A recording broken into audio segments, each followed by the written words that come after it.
Look into the darkness. Find the blazing star and let it become the eclipse.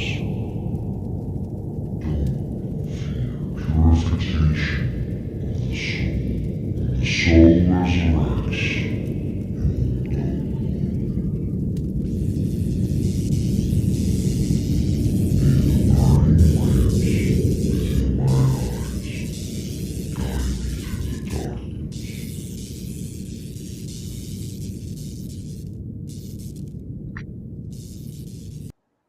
I want these crew members leaving. Get these ear sets off of me. I've had enough.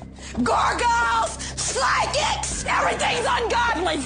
Dark-sided. I'm glad you're home. Get the hell out of my house. In Jesus' name, I pray. I've had enough. Alma, just sit. Mom, come sit with us. Did you talk about astrology? That was it. Oh, man. That was perfect. What is that? That was amazing. Don't cut that out. Keep all that in. I don't That think was you- kind of dope as fuck.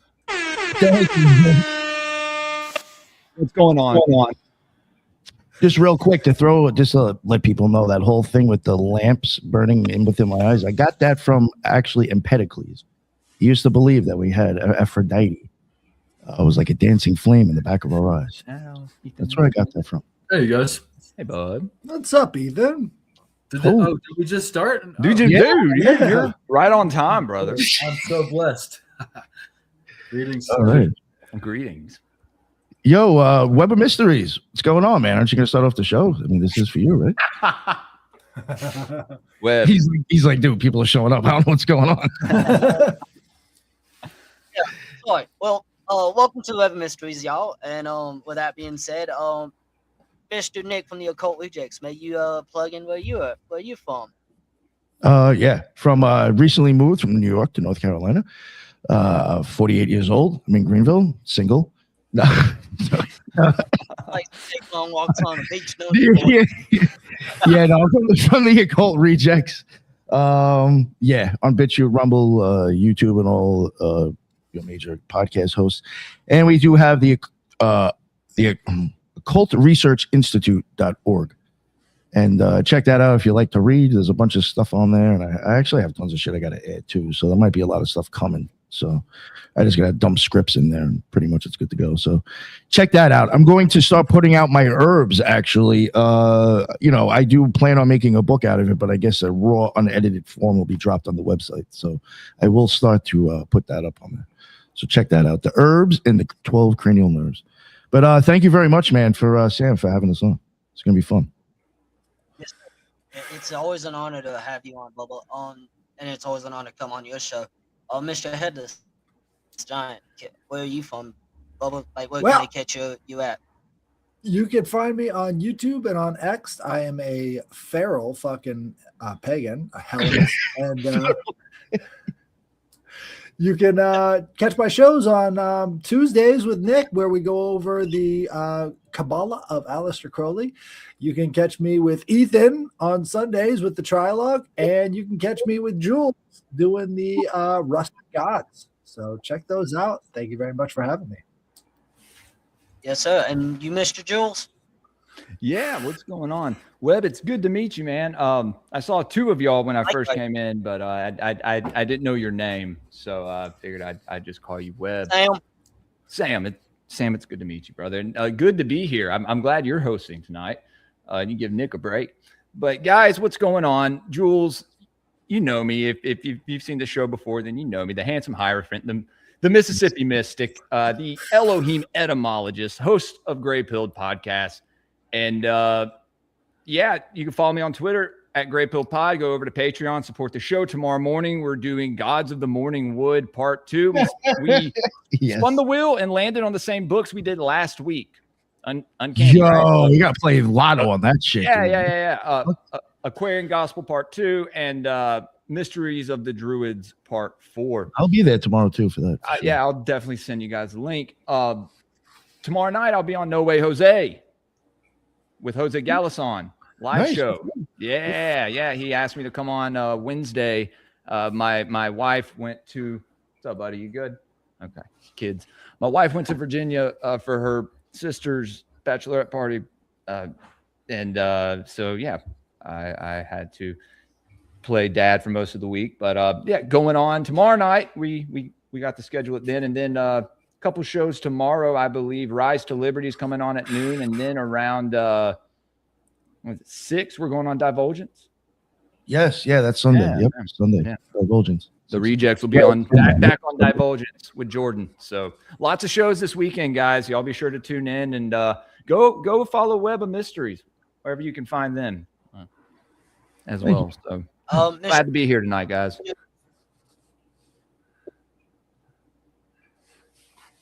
What's up? You there, Sam? Did we lose you again? Oh, you're breaking up, bud. It's you at. Say that again, sir. Oh, now we don't hear you at all, man. No. Yeah, you should have turned the on. Yeah, the same thing that happened earlier is happening. We had Yeah. a little bit of technical. Ethan. They were waiting on me to get off. Yeah, Ethan, sorry. Yeah, Ethan, introduce yourself for now. What you doing? I'll bleed on about myself. I'm a wandering Taoist, and I enjoy looking into all sorts of philosophy and writer of articles and books, and always honored to be here with the crew. And hopefully Sam is back here real quick. So I appreciate you having us, Sam. All right. Well, I think Sam might be fixing his audio. Let's see what he's saying in the chat. And then we can't hear you. Sorry, dude. That intro was pretty crazy, man. I felt like I was in the Black Lodge for a minute. Oh, yo, that's one of my more tamer ones, actually. Believe it or Yeah, not. I know. I think a lot of people don't realize how dark it is to be incarnated into form from formlessness. You know? No, Headless, it's supposed to be perfect, utopia, Well, man. Does that mean you're going then? Because it's dark out there. right? Well, think about it. You've got guts now. So you can't be disemboweled if you're in a formless state in the spirit, but now you've got guts. So that's kind of dark. Yeah, I'd say anyone would say that was dark. Yeah, no, I like that. Yeah. So yeah, it's kids when they're really young like that, when they're first embodied, their face kind of depicts what is going on in their guts, right? They really have they're so guttural, right? That like you can tell like they're gonna burp or fart. It's all like that's like really Right what they're there. Flabbiness and yeah.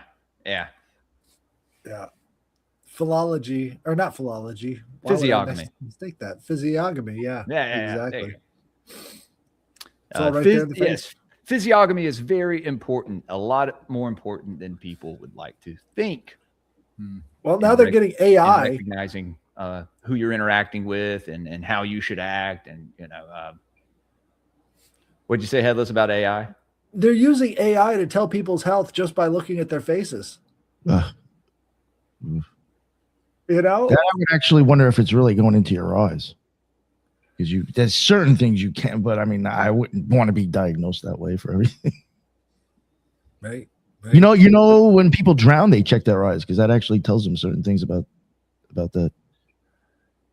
Pupil, what is it called? Where you're dilating your pupils and stuff. Yeah, it's a very important part of, because that's your brain tissue, right? I'll never forget that. You've got 2 pieces of exposed brain tissue hanging out of your face.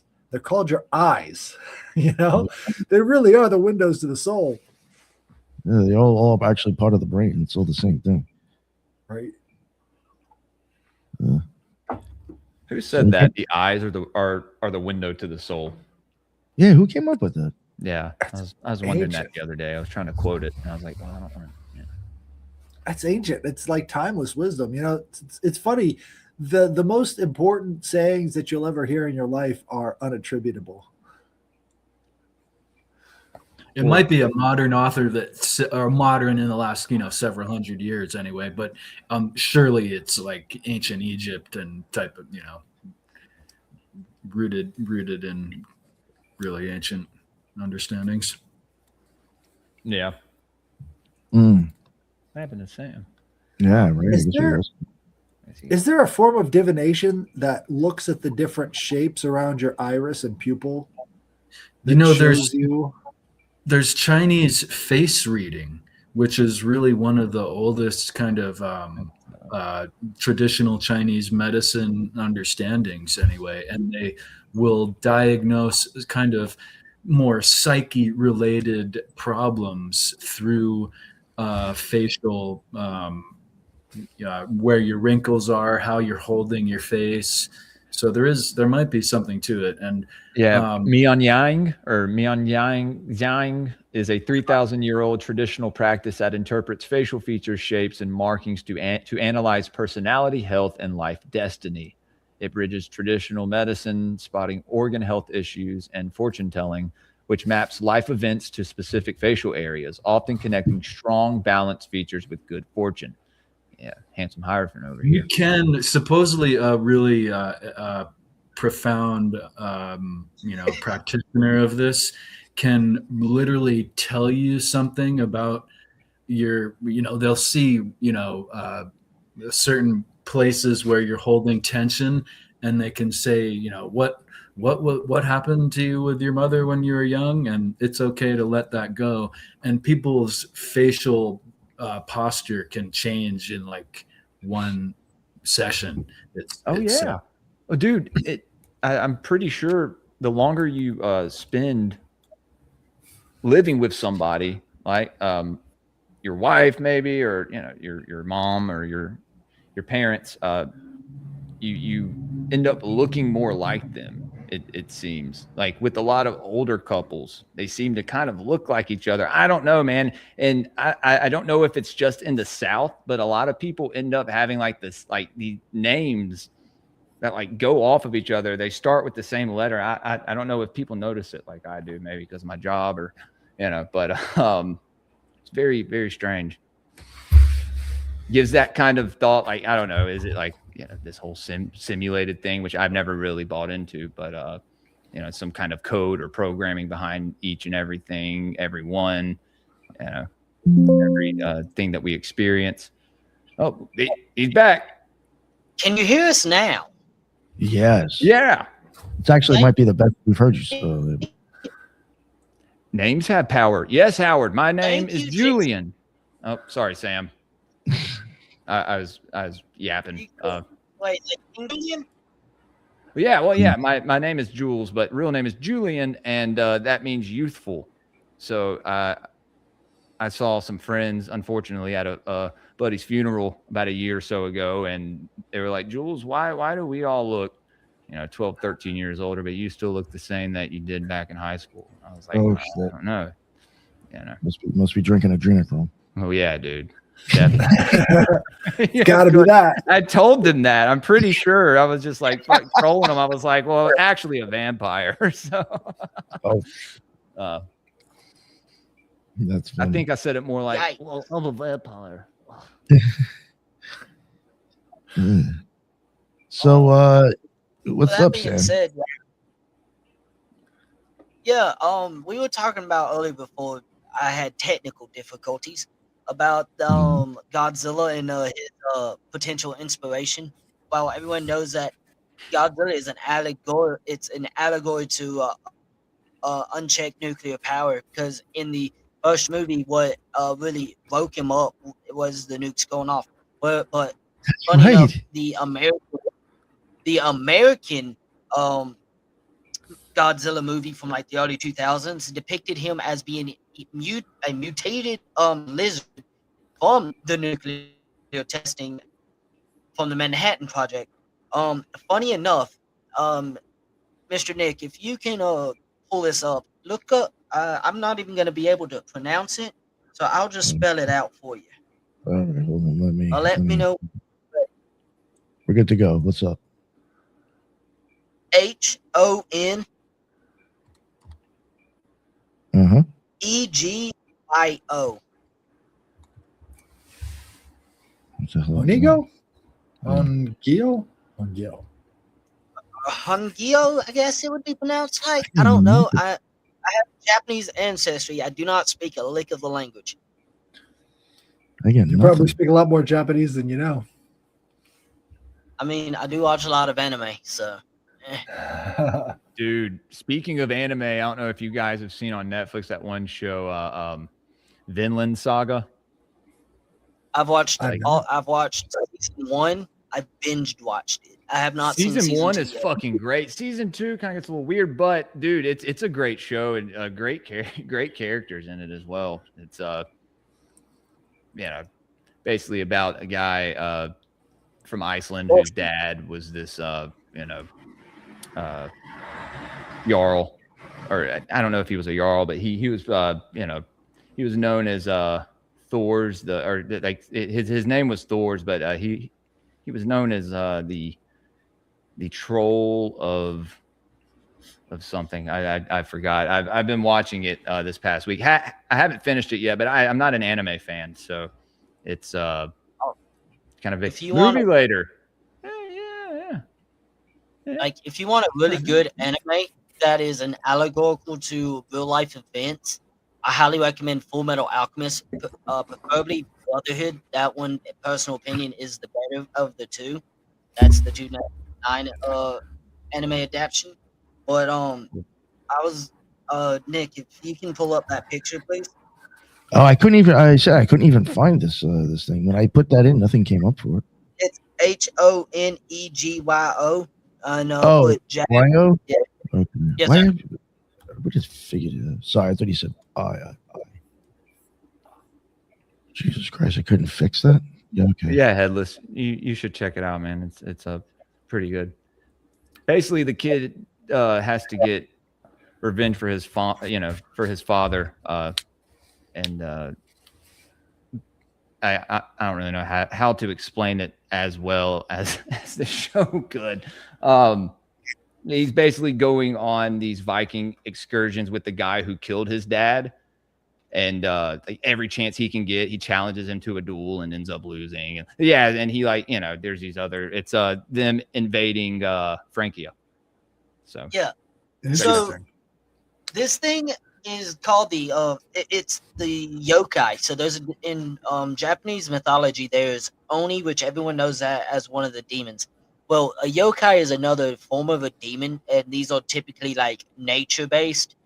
Like the kitsune, which got really popularized by the show Naruto, which in of itself took inspiration from the folklore of the legend of Jiraiya the Valiant, where he's at in that mythology. He has a connection to giant toads and everything, and he's actually married to and actually Orochimaru in that is a trickster. So he literally got the three great ninjas of Naruto. Literally took them from, and each of them, because Tsunade is the slug queen or whatever, the equivalent of that in the actual mythology. But this guy is the Hanyo. It's literally a little transliteration of fruitful yearfish. It is a legendary Japanese water-dwelling yokai, an omen of prosperity, typically appearing in rivers. It is described as a large, it's less than 2 meter long amphibious beast with dark scales, turtle-like legs, and mirror-like eyes. It's often associated with bountiful fishing seasons. And the last reported sighting of this, it was the most famous report was occurring in the Yodo River in 1866. The first Godzilla movie came out in 1954. So almost years later, but it got really big. Can you still hear us? Yeah, I can hear you. Yes. I hear you. Well, I think it's important that people know the different classes of spirits within Shintoism. So yokai would be like the nature spirits and also like ghosts and stuff like that. And then you've got the oni, which are like purely malevolent entities. And then there's the gods, which are... I forgot the funny name enough about the gods, two of the most well-known Japanese gods is Fusion and Raijin, which everybody would modernly know them as Fujin and Raiden, because that's where the Mortal Kombat characters gathered their inspiration from. The Thunder Gods, they were brothers, and Right, the Kami. which Kami are is the also Shinto referenced. gods. Yes, which is where they get the suicide pilots from World War II. They got the name Kamikaze, which they also thought the Kame saved them from a Mongol invasion. I want to say in 1544. So weird how you had the Nazi, Nazi, Ashkenazi. A lot of fucking weird like Z's Z sounds here. Or no, I was gonna say, what's that thing on Dragon Ball Z? The Kamehameha or something. Kamehameha. Yeah, that would be like the God beam. Yeah. Yeah, Again, another anime reference, guys. This is the first show ever I probably mentioned anime. I just butchered trying to describe Vinland Saga. It's about a young kid named Thorfinn who is out and seeking adventure with his Viking comrades and trying to get revenge and trying to get back to his family at the same time. That's better. There we go. But yeah, Sorry. I saw that the Godzilla yokai thing. When I saw that, it was like, huh. It also made me think about the fact that all over the world they have sea-dwelling monsters. And have y'all ever heard of Mokle Mimbe from the Congo? Spell it for me. Let me try. I got you. Hold on. I think it's MOKO. Okay. Then it's MBE.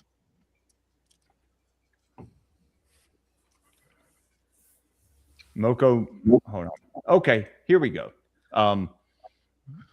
Mokele Mbembe.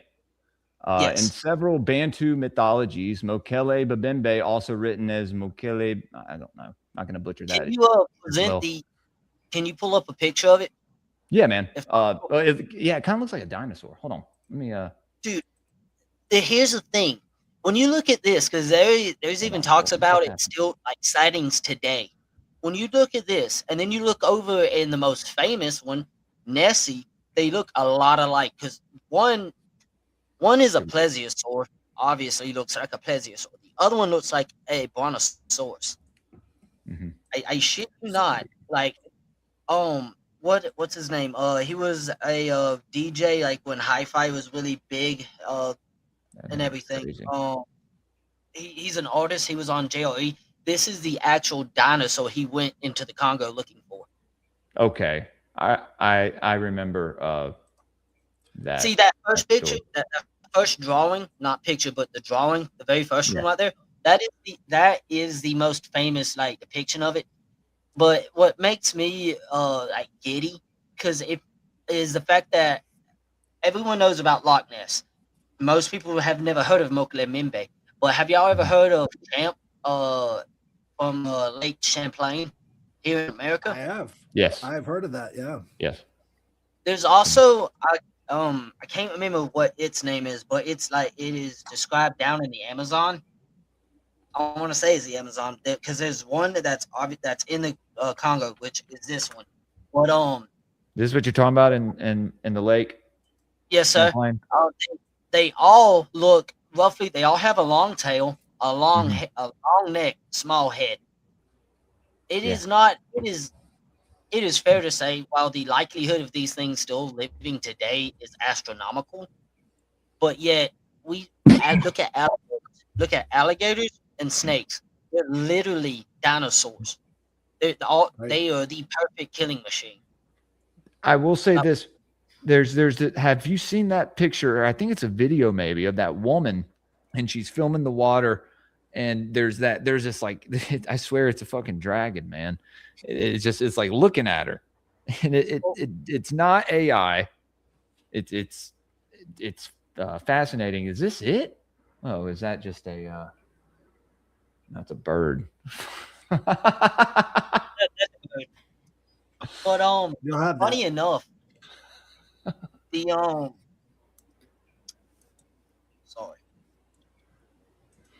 fact that there's a lot of people, it could be folklore and just like a hearsay and everything. Well, I think that the fact that they're also depicted on cave art and everything, a lot like mermaids are depicted on cave art all over the world, and there's pyramids all over the world. I think there's a lot of interconnections because in the Greek mythology you have the harpies, which is they're the ones that are half bird, half like they have the voice of women. Originally, the sirens in the Odyssey that lower men from the ship into drowning them, just they originally looked like that. Later on, did they start to look more like the naiads? And even then, the pretty mermaids that's depicted in like what we think of now, what was more of the Caribbean style. But over in funny enough, the most famous Well, point of mermaid. fact, actually, the sirens actually come from the harpies, right? So Yes. the harpies were the original motif, and then they transformed into these sort of water-dwelling nymphs. And it's a The naiad. strange transition, but it kind of makes sense. Because and when you also look at the fact that the legends of how they would mate, they at first, which they referenced it in the Pirates of the Caribbean movie. But those depictions of mermaids are actually based off of the modern, not the modern, but the later adaptation when the sirens took on more of the nymph and naiad, which is just a water spirit, water nymph. It took on that persona. That's when they became more beautiful and everything, which would because they were supposed to entice the sailors. And but how they would breed is they would take the men down, they would drown them, and then they would extract their essence, their seed, and everything. Then not only that, but they would feast on the men. This is accounted in multiple folklores and legends. But I find it amazing that everyone knows like all the white girls' favorite drink, Starbucks, right? You know that chick with the chick that's holding the tails. Yeah, that's based off of the African mermaid goddess. I can't think of her name right now, which is eluding me. Time out. Yeah, that iconography is based on her, and she is a mermaid with two tails. And also, Israel actually has $1 million bounty out on if anyone can prove the existence of mermaids. But there's been, like I said, there's mermaids talked about all over the world culturally from every different culture. Sorry. Well, do you know about the cosmological controversy between Zeus and his wife, Hera? I mean, they are brother and sister.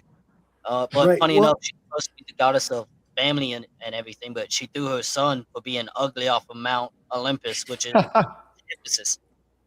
Right. Well, she was raised by Oceanus, right? The god of the waters of the world. And so she is convinced that the original god and goddess of the world is not Gaia and Uranus. It's actually Tethys and Oceanus. So she believes that the entire world originated from the waters as opposed to the earth and the sky. But that goes against the entire creation myth of Greek mythology, because they believe that what happened is Kronos, in the beginning, that before the Titans there was the giants, but that was the offspring between literally the sky and the earth. Oceanus was the Titan of the ocean, but this is Kronos was right. the you got to think about it from the biblical perspective. They talk about how the Spirit of God went over the face of the deep. So there is this controversy even in the Bible where you've got this watery chaos being the originator for life versus the earth coming together with the sky and creating all life. So there's a sort of like a profound difference between the two, whether they came from the watery chaos of the depths or it came from earth and sky. So it's really kind of interesting, all the implications of that.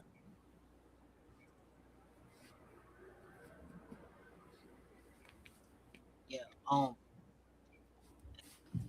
I find it interesting and everything. Also talking about Zeus, there's one thought process reason it's a myth. It explains why everybody's looking for a significant other. Originally, humanity it was a male and a woman fused. It was the completion of a soul. I have that pulled up. Pull that. Have you ever seen the movie Headless and the Angry Inch?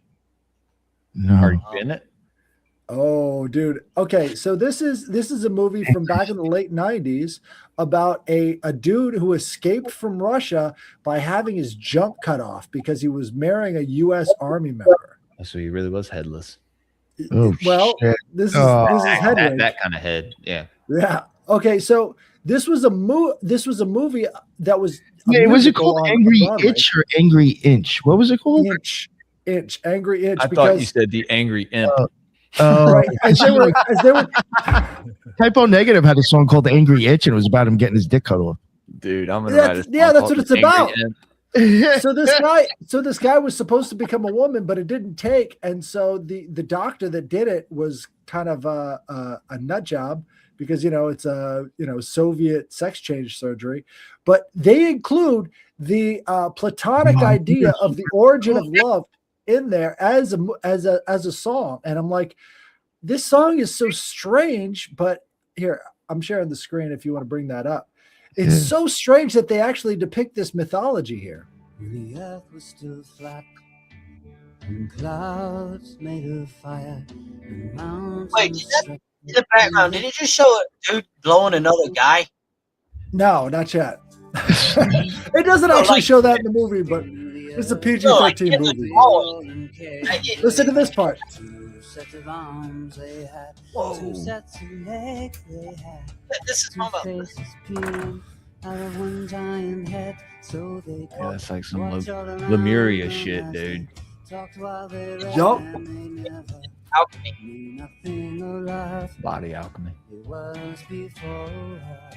And it's actually a good song too, which is strange because Do you consider bunch of chaos freaks. good? Not necessarily good, but I mean, Regardless what changed, you're gonna need it. I think it's natural.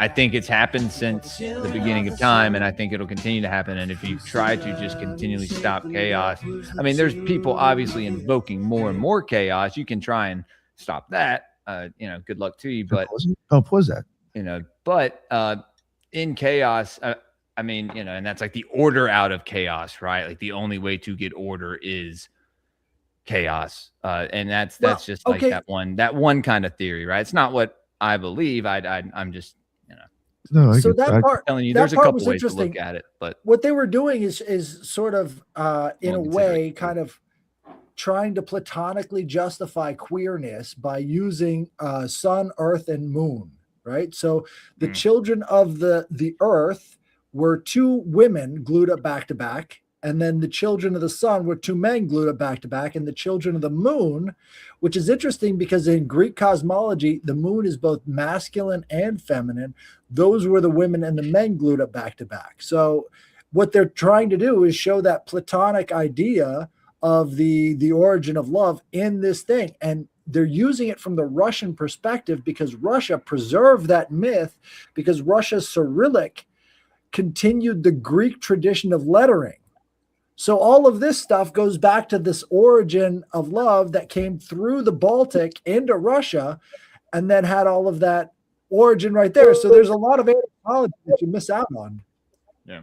Well, it's funny that it showed the them created that way because in the myth I was talking about, it's Zeus feared them because they would be that he considered them too powerful with the 2 heads, 2 faces, 2 hearts, 4 lungs, and the 4 legs, 4 arms. So what he did is he cleaved them in 2 and put their faces on the inside of the cleavature, so as a mocking ray. And If we watch the rest of it, that's what happens. That's what happens in the story. He cuts them all up into pieces, and so this is why we fall in love with each other, is trying to mend the wound. And they say that it comes from the hole in your belly button. That's actually where the scar is that separates you from the loved one, which is weird. Which is literally your mother feeding you while you're forming and everything. So there's that connection.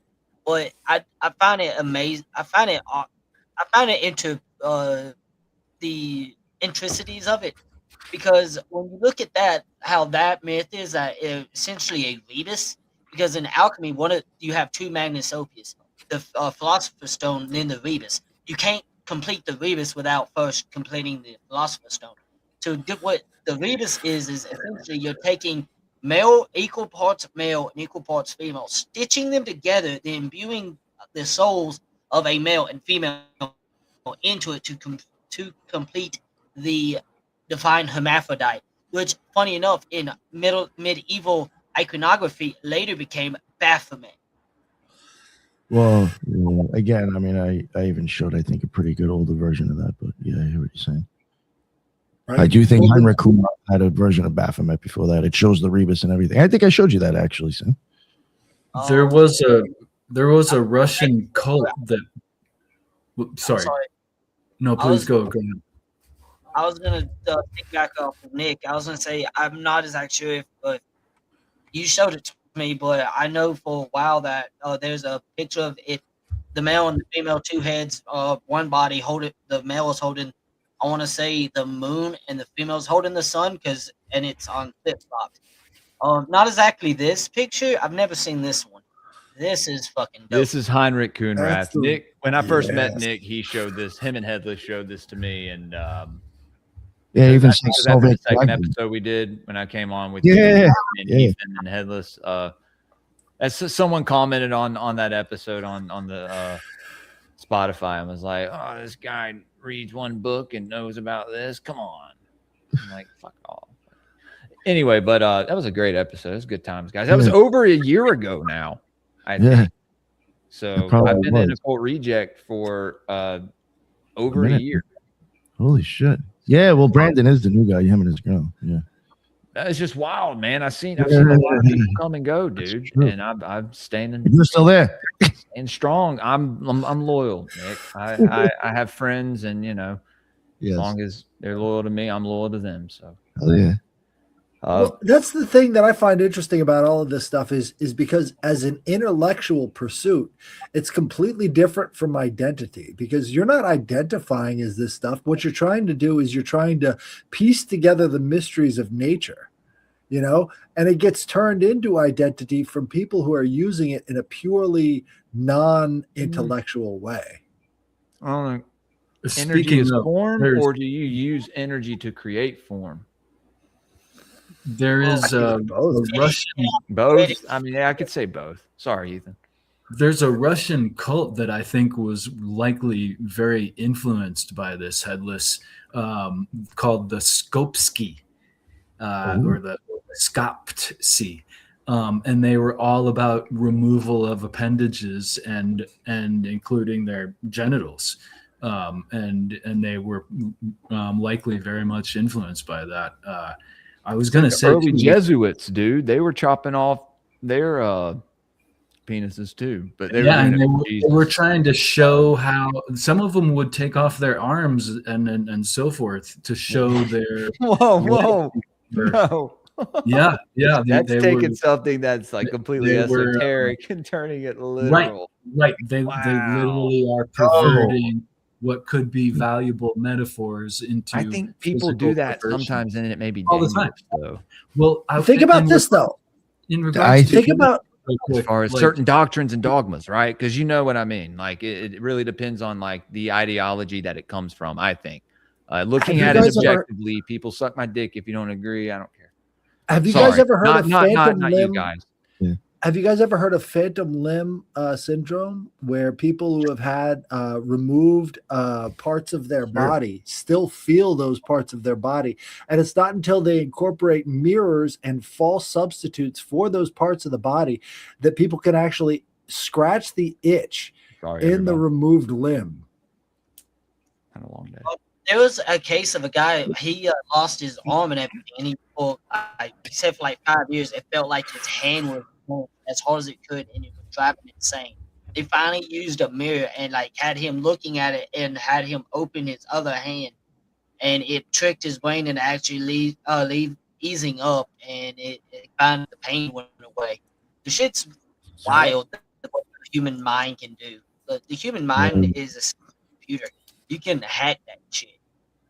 Oh yeah, that's totally. That's why I think a lot of stuff is happening. Sometimes I forget people are having conversations in the chat, and I think they're speaking to us. Oh yeah. I wouldn't even pay attention. Not right now, but just like I was about to say something to somebody in the chat to respond, but I think they were talking to Howard, so I'm like, okay, so there are conversations happening. Oh no, there is though for sure. Okay, I forget sometimes, dude. Yeah, I fucked up. I've actually started saying stuff in there that made no sense because yeah, it's okay. I think even chaos can be kind of perverted and misunderstood in a sense. Big time. Is it bad? Well, I I mean, wanted to answer that too. right? Like Set as one of the original symbological, gods of chaos. His hieroglyphic is a plow, which is an example of a very chaotic tool for the ground. Yeah. Right, but it is something that is creating order out of chaos. Right, you're literally creating rows of beds for your agricultural use, in effect. So, is chaos bad? Not necessarily, but I mean, it surely is not. We look at it in the way we would use it is not necessarily like the Set example. Sorry. You know how I look at, just real quick, I want to throw this in there. You're good, dude. I think when it comes to even just the word chaos and magic, that is all that, for me, all that is just creating a change. I even think that my total opinion, chaos magic is redundant. You're saying the same thing. I think magic is chaos. Maybe it's just you're trying to use that to explain something else, which I get, but it's kind of just repeating the same word over, I think, just for me. But I would say chaos could even be the fact of me switching from Newports to Marlboro. Me deciding to do one thing and not. If you really, really want to think about chaos being just change, the fact that my heart decides to pump and push is now chaos. The fact that my lungs decide to fill up and then blow out is chaos. So if there wasn't chaos, I'd probably be fucking screwed if I wanted to live. So yeah. There's definitely times when chaos has actually probably influenced me in my life to do better. Right. And so there is there is that aspect to it where it does come in handy of someone. If you look at our body, I think it actually exists in a total state of chaos if you really pay attention to how it works. If you think about this, the liminal state, the state between states, is that chaotic energy, right? Because it's the process of changing from one to the other. So sunrise, sunset, introduce the most amount of chaos into the system because it's changing from one thing into another, right? So this is why I keep coming back to sunrise and sunset as being the best time for magic, is because what you're doing is you're using the chaos of that liminal state to then change the outcome of the future, because you're inserting yourself into the most volatile points of the day and night. I would even say one other way to explain chaos: options.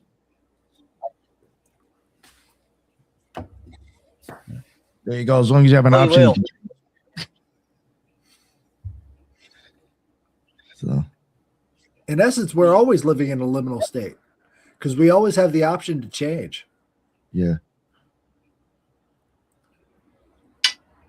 So I got a question for you, G. Go ahead.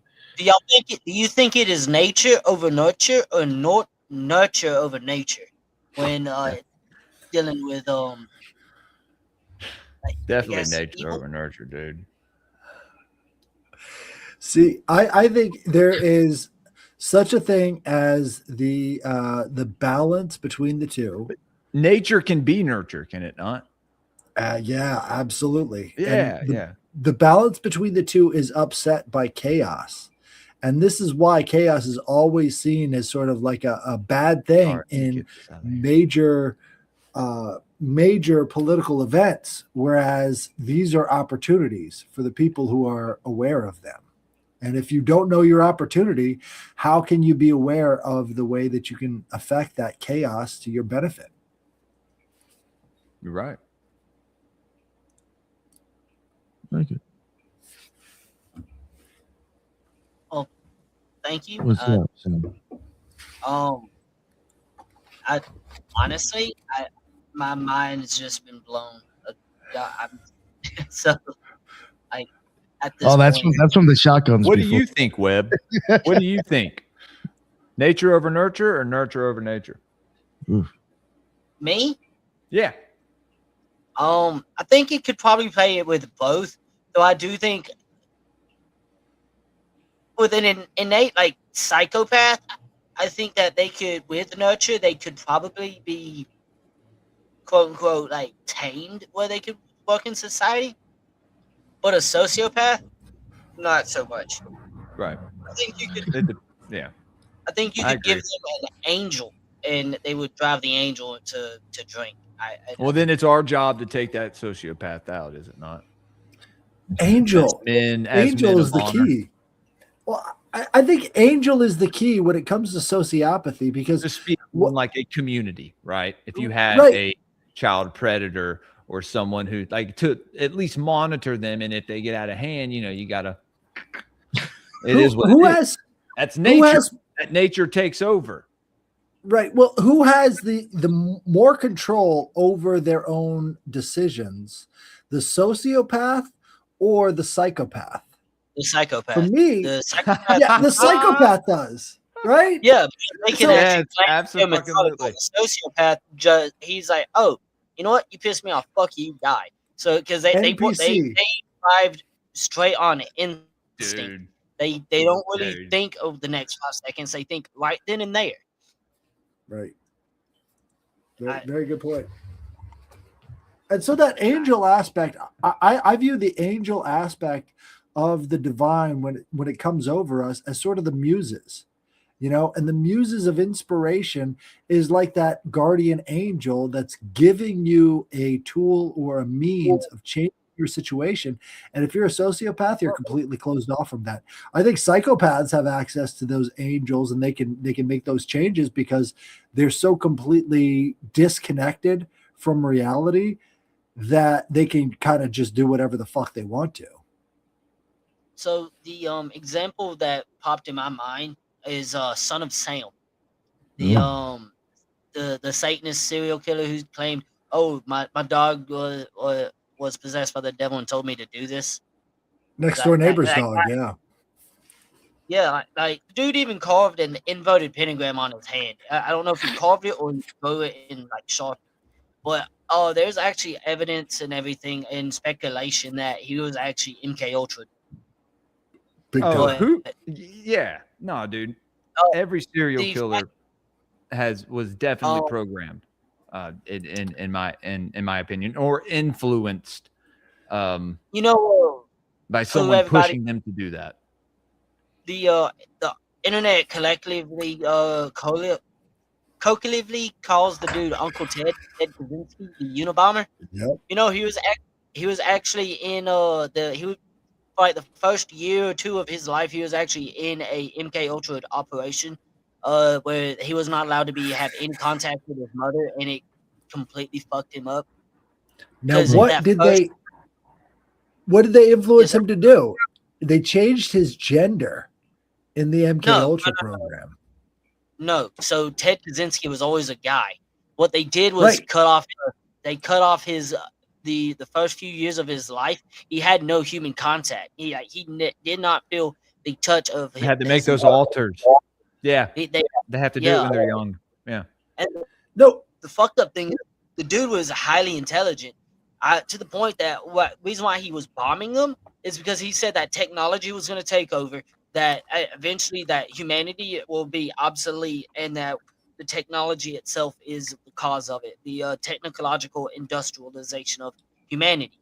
The fucked up thing about it, he actually sent in a thing in the mail and actually answered solved one of the hardest equations and everything. And they actually said answered by Ted Kaczynski. Then underneath his name, they put a footnote that says known for other works. Meaning he's famous for doing the blowing up, but the professor that he sent the bomb through the mail and everything and blew up the guy who survived, his name was found in the Epstein files. So maybe Uncle Ted wasn't exactly wrong. I mean, we do have AI and clankers cut now. So, dun dun dun dun dun dun dun. Filthy tin skins. I saw something in regards to that. I believe the files were kind of alluding to Epstein pursuing the torture of young people, and I believe that they theorized that this suffering, like exemplified with Ted Kaczynski's childhood, led to increased consciousness and intelligence. Oh, you're talking about the fucking Unabomber, dude.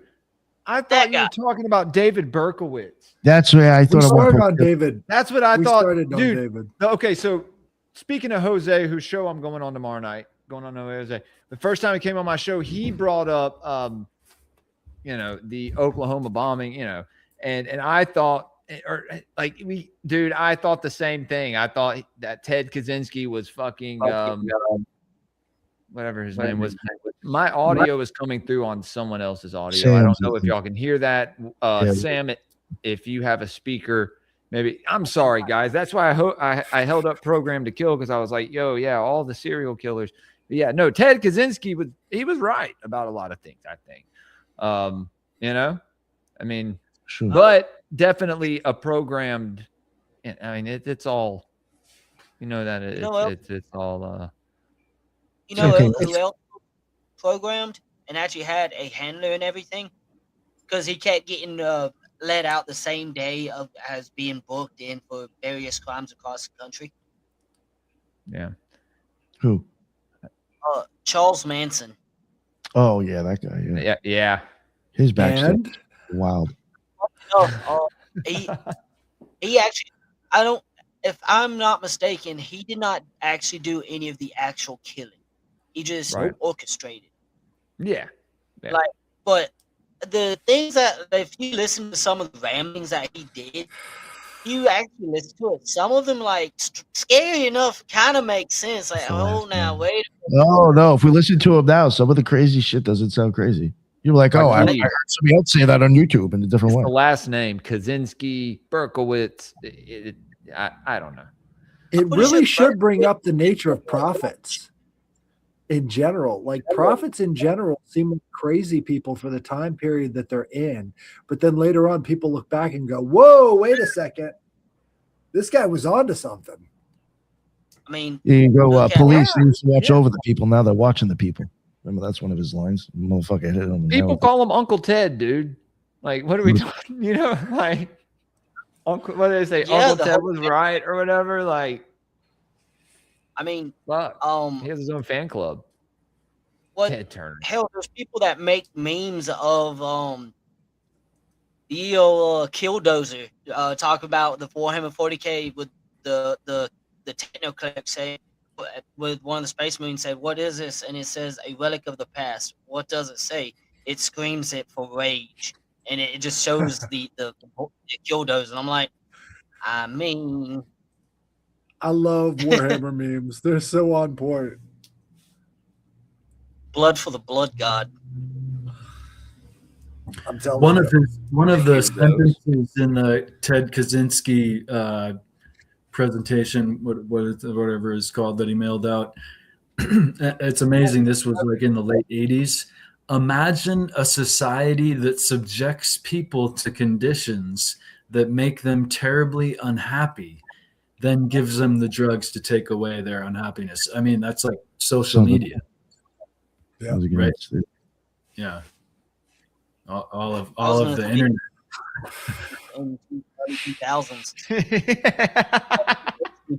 Have you guys ever looked into the Macy conferences of the 1940s?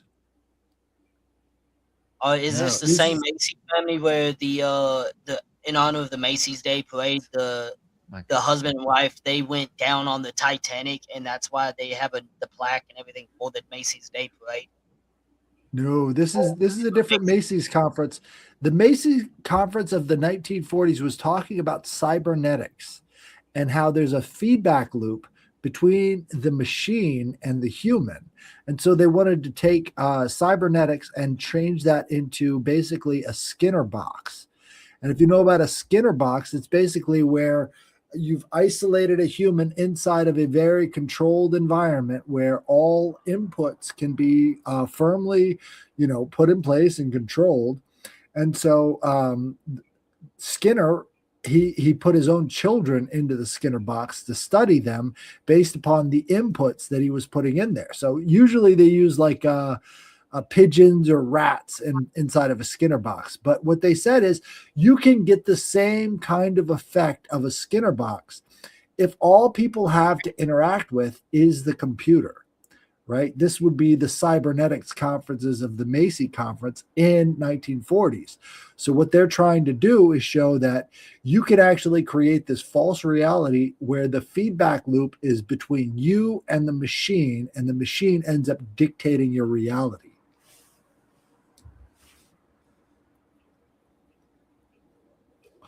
I think that's where we're at. I mean, algorithms are a black box. We're kind of on the other side of a black box where we don't know who's programming our algorithms. We don't know what they want to show us, but all thoughts predicate action. So what they're showing us produces certain thoughts, whether reactivity, passivity, all of these different reactions based upon what we're seeing. So we become sort of stuck in that feedback loop with these machines. And that, social media is the perfect way to experience that, because now you don't know who's programming Facebook. You don't know who's programming Twitter. You don't know why you're seeing the things that you're seeing. And are you really programming yourself, or is somebody else programming you? I have another Ted Kaczynski quote in regard to that. And I wonder too, why schools always teach that it's a problem if both parties who fight. It's like, isn't it the aggressor that it's probably that is the problem? Let's see.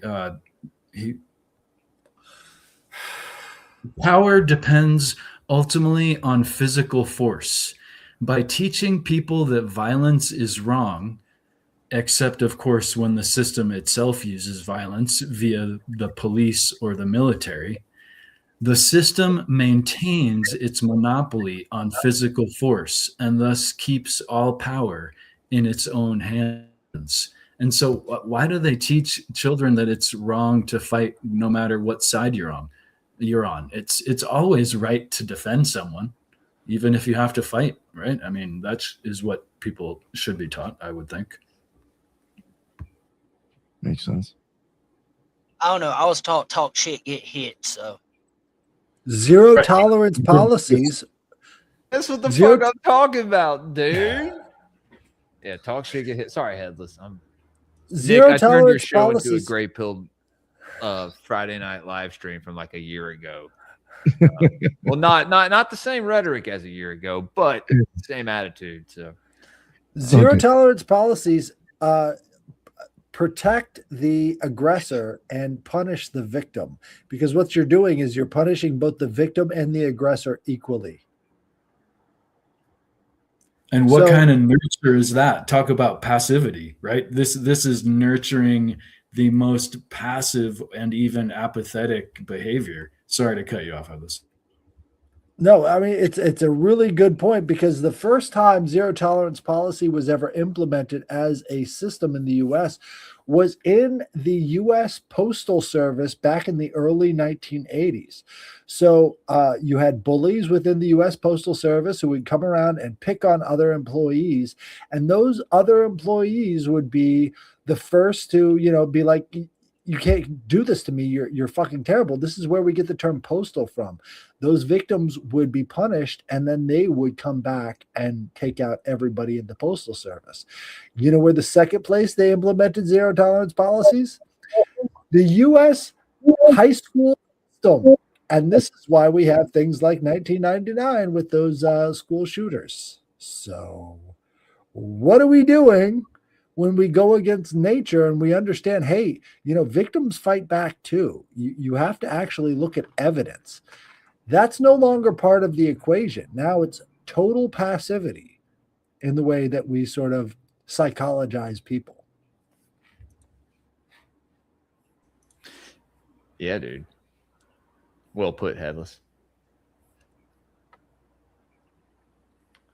So, what's up, guys? I'm on. To turn the conversation, what the fuck do y'all think is up with all this shit going on right now? Webb or Sam, you got someone else there with you. I don't know him, but I saw him. So, that's why I called you Webb, because it was like a plural form. But, we got a bunch of shit going on right now. You got the alien psyop happening. We got the Epstein leak. I mean, dude, it took them months, half a year to put out the Epstein files after originally releasing them. You really think they're giving us come the fuck on, guys? No. And then we have the war in Iran, right?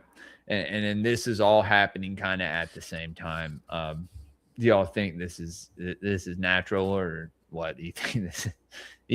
Are you thinking like me? I mean, Iran has called this the Epstein War, so they are. Oh, there you go. There's one way to tie that in there, and then you have the Israeli intelligence tying the UFOs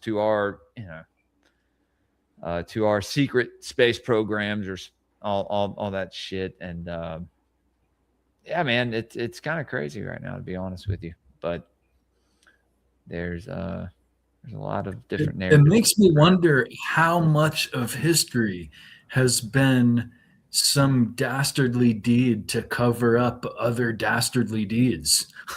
Because it seems like that's a large part of what's going on, although there's other influences. Not only history, Ethan, but conspiracies as well.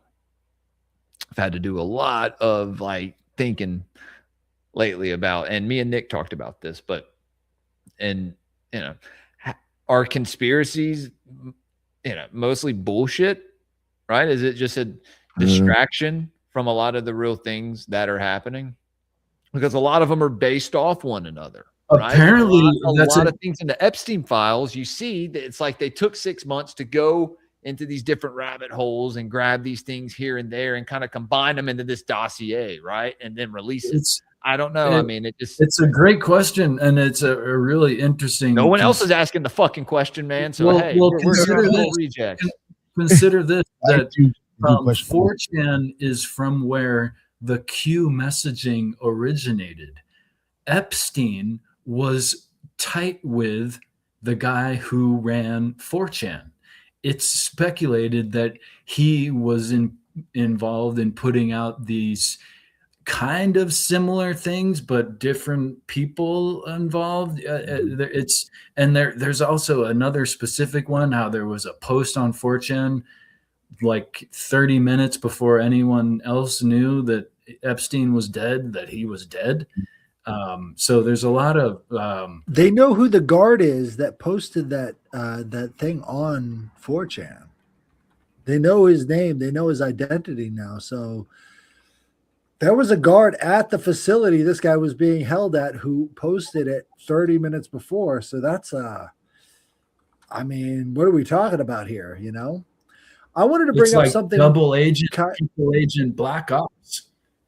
Right. I wanted to bring up something kind of tangentially relevant. Artificial intelligence brings a fly to life. Have you guys heard about this story? Yeah, that's pretty freaky, dude. It took its intelligence, right? What it did is it mapped out every single nerve ending and every single neural network within the fly, used AI to put it into a simulation.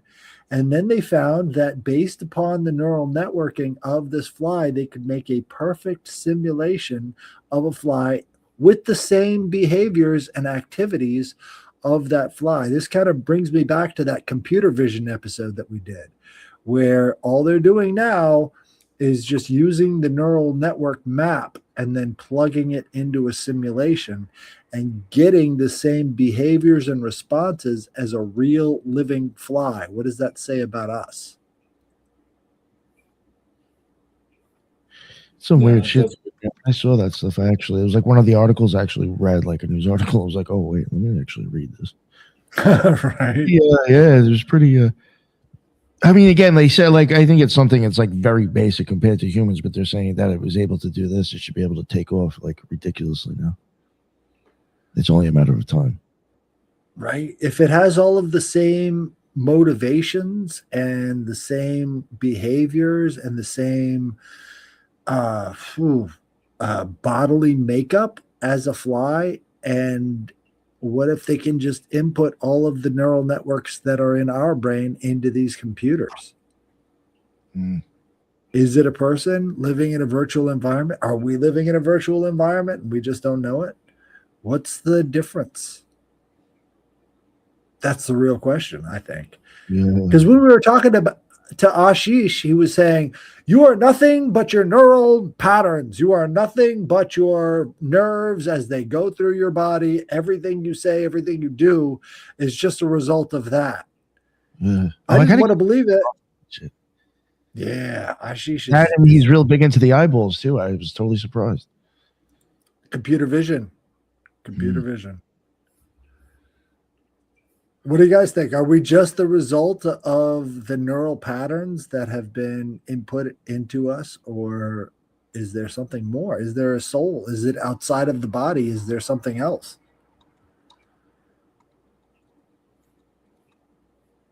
Oh, I guess he dropped out. Yeah, I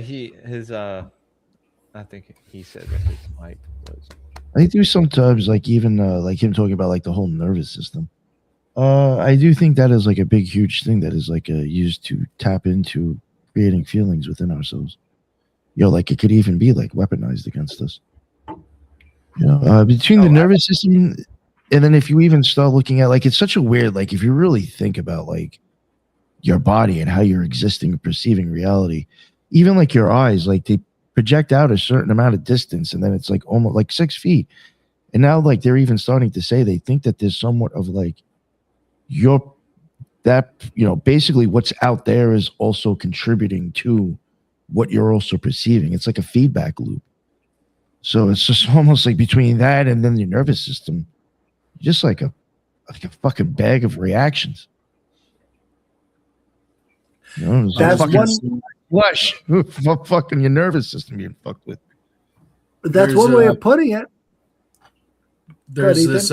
There's this difference with the understanding that we are basically in reaction mode all the time, especially when slightly stressed, say in a martial situation, you're just in reaction mode. If you can try to not react but respond, it's a subtle difference, but it's a mental kind of switch that can be better. It can result in better, more effective action, even in a stressful situation. Not react, but respond. It's like a shift in the nervous system, if you will. How subtle of a response is necessary to change the course of all of history? I would say the power of not doing things would be so remarkable, right? So like just that act, the action of inaction, in a sense, would be really profound. Right. That's part of it. What I would say is that we're sort of coming back to these threads of fate idea, right? So, you know, the ancient times, we have all of these different ideas of the weavers of fate in all of this mythology, where you've got, with the Greeks, they had the 3 women who are the measurers of fate. They are the cutters of fate, and they are the weavers of fate, right? And now we're kind of understanding that maybe all of those threads of fate have something to do with our nervous system. And we're sort of being driven by that. Maybe they were viewing something on a spiritual level that we're just now starting to understand on a mathematical and scientific level. Think of the story of Oedipus Rex, where his father was given an oracle that said that your son is going to overthrow you and take over your kingdom. And so he gets rid of Oedipus, and then Oedipus is raised outside of the environment where he was at. And then he comes back and kills his father, not knowing that it was his father. because the wheel of fate was already in motion.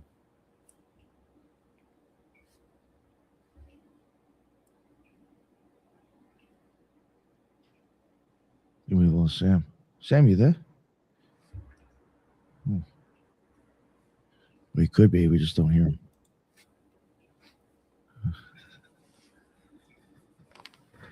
What's up, Beans? What's Beans doing?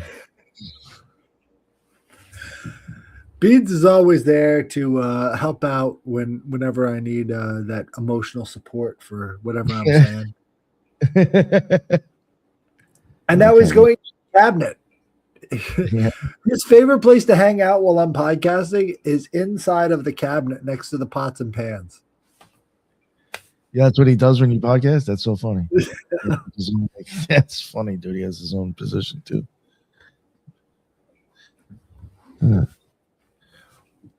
Yeah, what do you even like going back to the conspiracies? Like, Headless, you think a lot of that stuff's a lot of bullshit sometimes? I think that what we do is we catastrophize, right? Especially with the Epstein list. It's like we're catastrophizing them into something more than what they are. What they are is power brokers. That's their main purpose, which means that if we're going to be objective about it, what they're going to do is whatever it takes objectively to get what they want out of the people that are in their downstream network. Right? That's what being a power broker is all about. So whether it's blackmail or, PDF, whatever, they'll do that. But how common is it that they're going to put PDFs in positions of authority? What they're going to do is they're going to be more psychopath about it. Whereas we think of it like a moral question. They think of it as a utilitarian question. And a lot of people miss that because they're thinking about Satan and demons and all this other stuff that you can't actually understand in any way, shape, or form because it's outside of the realm of human conception. And so they're applying that instead of looking at what's right in front of them, which is these people are just psychopaths and they attract other psychopaths and they do whatever is utilitarian.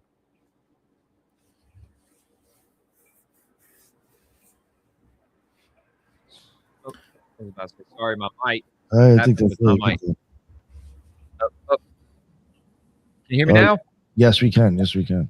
Okay, yeah, something happened. I have to get a new cord or something for my audio box. Yeah, it sounds pretty bad. Fucking with that. Hold on. Oh, no, you sound fine now. No, but you're not on.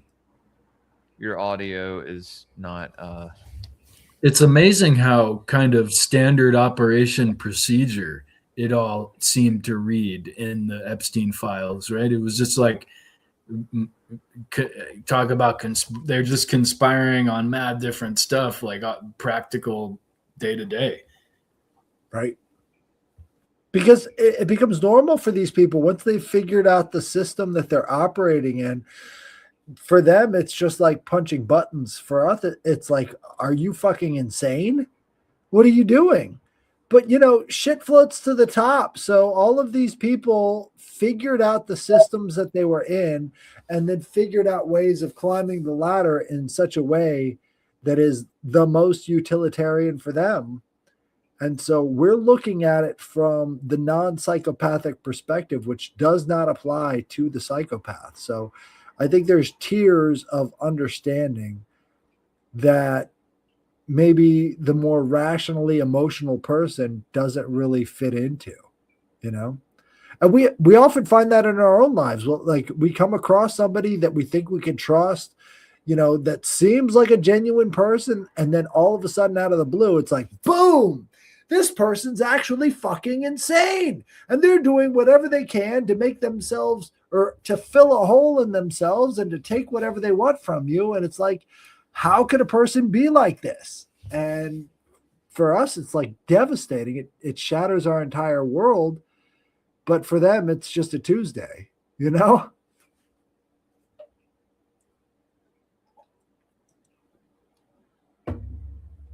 agree with that. A lot of sick I want people to out write a there. book. I want to write a book called Perfidy. Have you ever heard of perfidy? Yeah, but remind us what it is. Perfidy is the idea of disloyalty, right? Disloyalty to an extreme. I mean, we've got a Marine on here. Charged in the military, right? Well, it is a charge in the military, but it's also, you've got Semper Fidelis, which is the Marine Corps motto. The opposite of fidelis would be perfidy. And we've lost the word perfidy in our regular understanding. But perfidy is just like a concept of disloyalty that people used to, level at each other. And now it's become so foreign to us, we don't even have the word anymore. It's almost completely absent of anything that we conceive of. So it makes the people who are perfidious a lot more common, because the word to describe that type of duplicitous, terrible behavior has evaporated from how we see the world. So perfidy is non-existent and universal at the same time.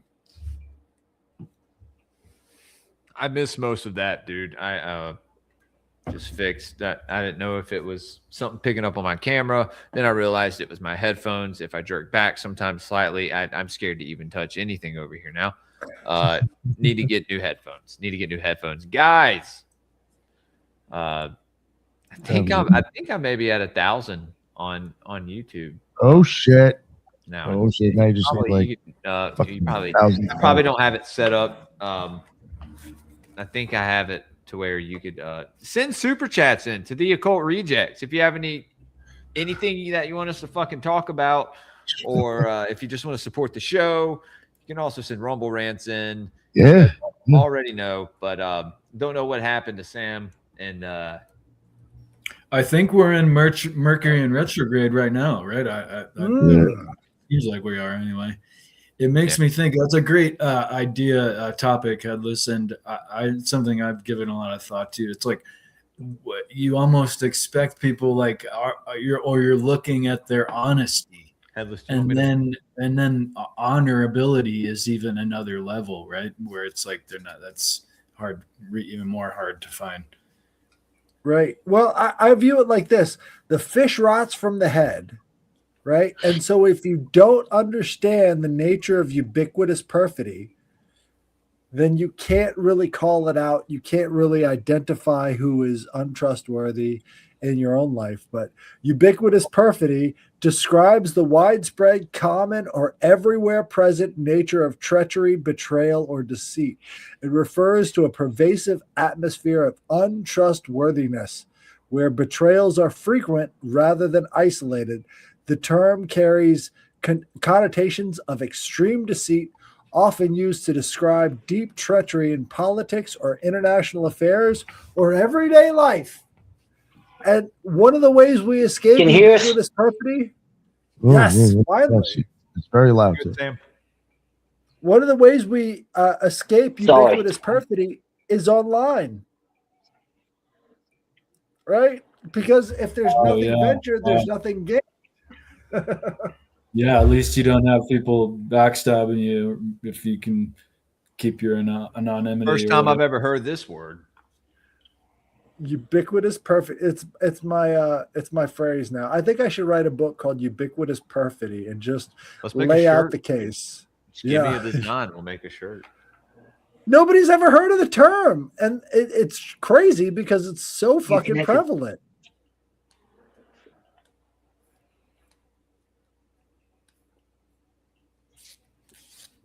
So are we coming through the good this time? Yeah, man. All right, cool. Sorry, the computer pretty much shared out on us, so now we're on my phone. Nice. Yeah, I was responding, so. Well, I want to hear your response. What do you think about ubiquitous perfidy? I'm not gonna lie, that entire talk y'all were having, I wasn't here for. So all I know is perfidy is lying under oath, right? That's part of it. Yeah. What's the Marine motto? Semper Fidelis, always faithful. Right? And perfidy is the exact opposite of fidelis. So, a Jody. You betcha. Do you guys know about Jody? What do you mean, backdoor Jody, dude? Backdoor Jody, you got it. Yeah, it's the yeah, guy that's who how we sneaks know. in Oh, there. rotten crotch. The back door, dude. What, dude? I fucking chopped Jody's head off a long time ago. I fucking blood eagled him in my backyard. Fuck girl. When I was a kid. No, but yeah, he's never existed in my life. Thank God. Again. Like I said, when I was a kid, you know, you live and you learn. But Sam's gone again. No, he's not. He just, I guess he's trying to. All right. Sorry. I think there are things worth more than money right now. And if you don't have the vocabulary to understand and identify it, then you're always just going to be controlled by money. You know what I mean? Unfortunately, we you know, you need money to live in this society, right? Now, not in a more, I guess you could say organized or, you know, like a township or a village, right? Probably be a little easier. You'd have certain jobs. People would have their roles, and you'd be able to, you know, like contribute to society as needed, and also barter for goods. Right? Everyone, like the person who brews the beer, drinks with the whole town. You know what I mean? Like this is the thing that, you know, goes back to our old tribes and clans living in the forest and in the mountains, you know, not in the desert. Europeans. Actually, I have a genuine question, which all of my questions have been genuine. But have any of you gentlemen heard of the Kyoto incident? Kyoto incident? No. Not Kyoto, but Kyoto. So it's Kyujo. I don't think so. So it is a failed coup d'etat of the Emperor of Japan. So this is like the very last few hours of the empire, the imperial Japan. So this is like right at right before the nuking. No, yeah, this is right before the emperor surrenders. And the emperor of Japan, like the bloodline is still the emperor. Like it's still, like his grandson is the emperor today, and they are still viewed as living gods. Yeah. It is a coup d'etat of the. Actually, the last emperor of China was a child, and if I'm not mistaken, he was exiled, if not killed. Oh well, I mean that. But I don't know what happened there, but if you go back to like the Han Dynasty, dude, those warriors and kings were viewed as like, you know, this guy sent from the gods or from God, you know, to save them, lead them. The first emperor of China, like the first emperor of China, the Yellow Emperor was allegedly, like according to legend, he is the direct descendant. His father was a golden dragon, and which I find awesome. The fact that one of the bloodiest wars in Chinese history is because one dude woke up one day and said, "I'm Jesus' long lost brother," and then like half of China went to war on his behalf to put him on the seat of emperor. So the Chinese be doing weird things. But funny enough, bloodline. Huh? I think when Jin the Ninja was on here, he mentioned the whole like some family that actually like technically says they come from some dragon bloodline or some shit. Fucking weird. It's the Yellow Emperor. He was of China. He's the only one that I know of. But he was said to be the son of a dragon, which by law in Hong Kong, this is by law. In Hong Kong, sections of skyscrapers have to be left empty, like as ways for dragons to fly through to go to and from the mountains, which is fucking phenomenal. That's even a thing. Like the structure, it's a skyscraper that is standing, and it has a big ass section like a Jenga piece missing, so that dragons can fly through it. Which the dragon is the only quote unquote mythical creature on the Chinese zodiac. But getting back to the Kyoto incident, it happened the night of August 14th and 15th. It was orchestrated by the ministers of war of Japan and many of the Imperial Guard. So like the Emperor's like elite guards and everything. The objective was to place the Emperor under house arrest, destroy the surrender tape, assassinate the Dovish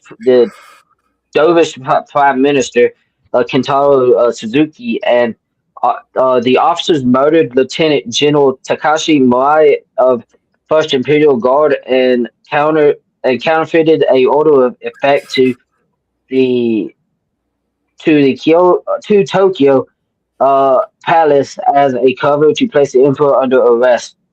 It failed to convince the high command of the military. The end result, it ended up with 4 suicides and 2 kills. The kills is Lieutenant Mirai, and it didn't mention the other kill, but the two of the famous suicides is General Anami and God Tanaka.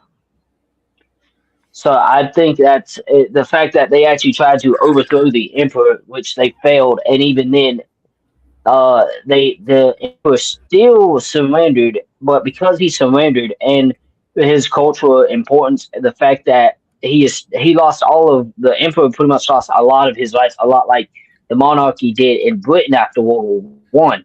But he is still quote unquote seen as a god figure in the Japanese culture. And actually, when his people actually first heard him, most of them didn't understand his dialect because he actually had a different dialect than the main dialect of Japan, because he talked with the older dialect because of his nobility. And the night when he broadcasted his surrender was actually the first time most of his countrymen actually heard his voice.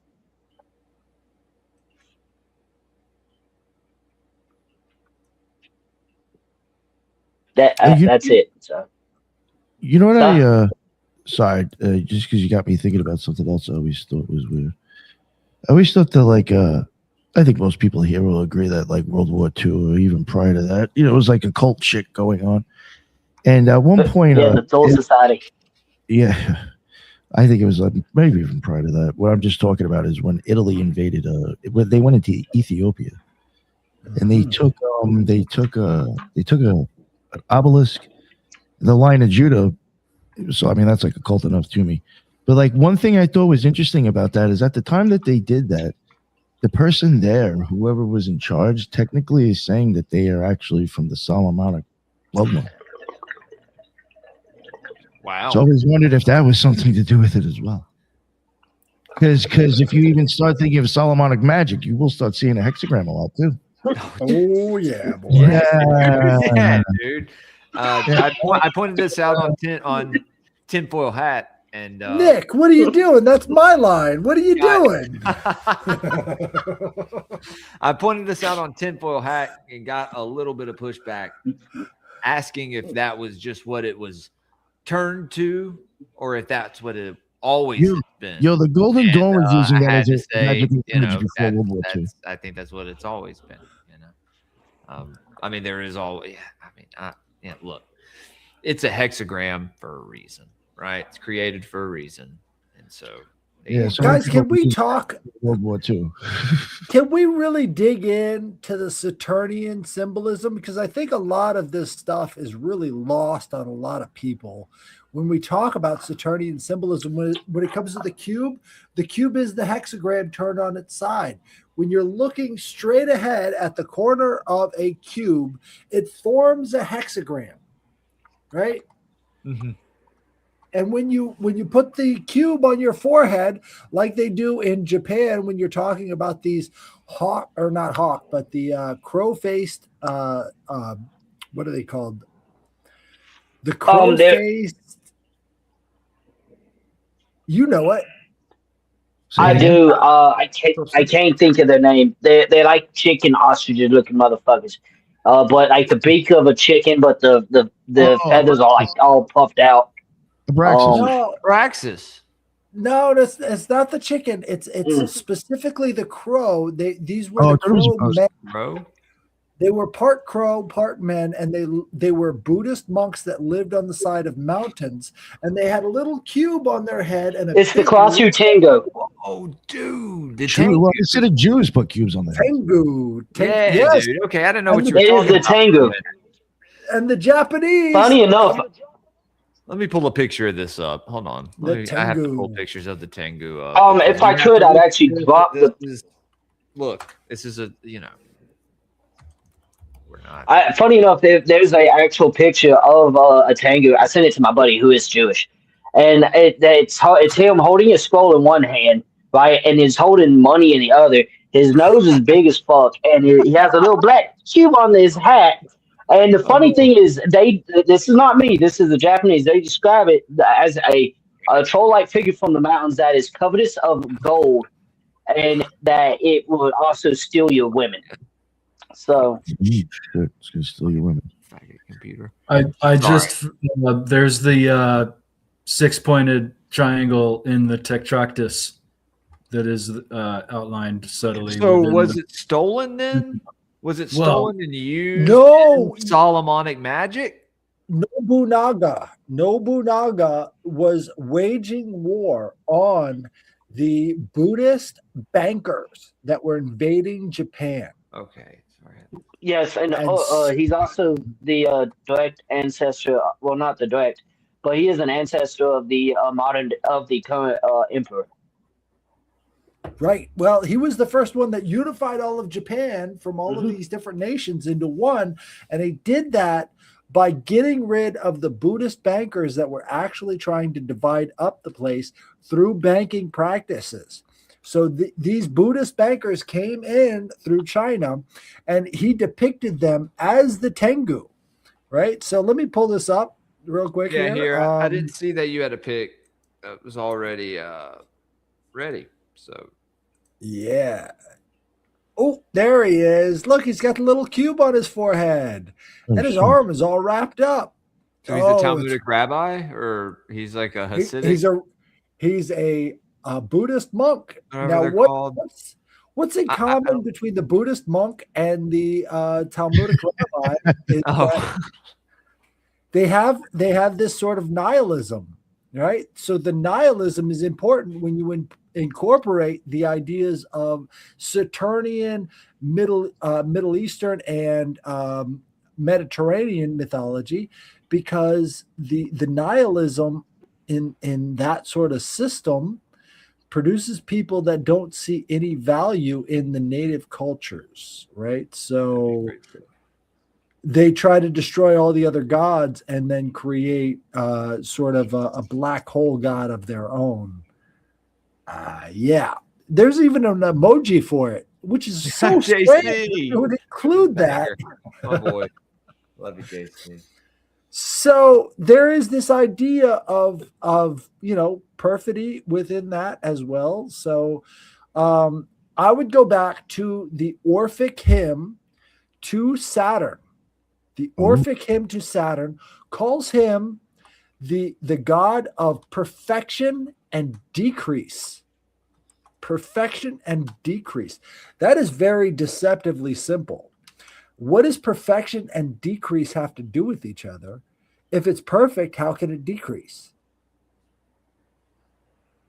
Right? So this is sort of the mystery within the idea of the Saturnian or the L or the Yahweh type God is that it represents a type of nihilism and also simultaneously the golden age. So if you look at the book of Genesis, when they're talking about Adam and Eve, they're living in the golden age where they can unite with the God as soon as they want to. Everybody's trying to achieve this golden age. You can find this in communism as well. It's the achieving of the golden age where nobody wants for anything. Everybody's needs are immediately accomplished, to each according to their need, from each according to their ability. That idea has never played out fully in reality, and what you end up with is a failed society based upon the principles of perfection and decrease. Just like these ancient myths about El, which is so strange, the continuity when you look at it from that perspective. Yeah. Dude, El is a strange figure.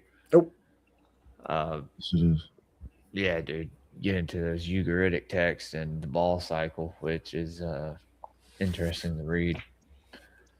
But very dark in nature, right? So This is why I'm a pantheist, because once you start noticing, you can't stop, right? Yeah, everywhere. Across cultures and everything. Yep. It pops up in the same thing. It's okay. So the gods are a persona. This is what I keep coming back to. If we really want to dig in and define what is a god, I find that it's very important to understand it's a personification of a sphere or a circle of influence. I said this on the very first episode that I was on with you.